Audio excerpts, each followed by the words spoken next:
iPods instead of hearing, commercials and other types of advertisements out there. So trying to gear our industry in a different direction, I think, is going to be very crucial.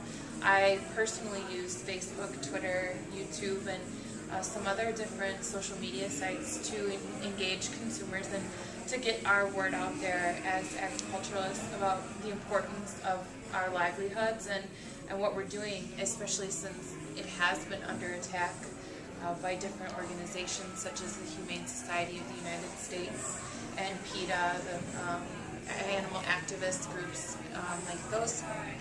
So I think bringing those alleys of technology in is really important to us, and I think there's also some other areas that are also really exciting. I don't know how you guys feel about maybe biotechnology crops. How do you feel about using those in the future for reducing our dependency on herbicides and pesticides and growing a more abundant food supply?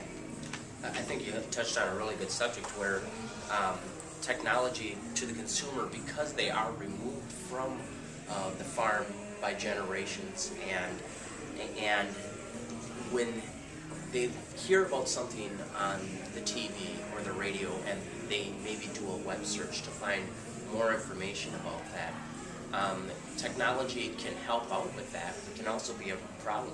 If you do a search for that thing, it would be good for like the Farm Bureau organization to be a source for accurate information to the consumer, so that it's maybe an unbiased, that it's not skewed one direction where people get the wrong idea about what technology can be.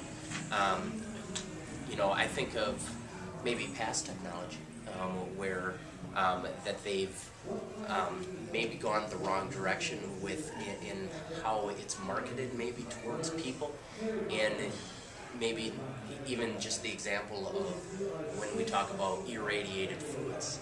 Well, boy, that's just by that word brings up a lot of different concepts into a consumer's mind about what that means. And if they don't understand it or aren't led to the correct information properly, it can be a detrimental effect to a whole industry. But for the biotech foods, like you said, when you start talking transgenic, when we start talking that kind of term, what does that signal to a consumer in today's society?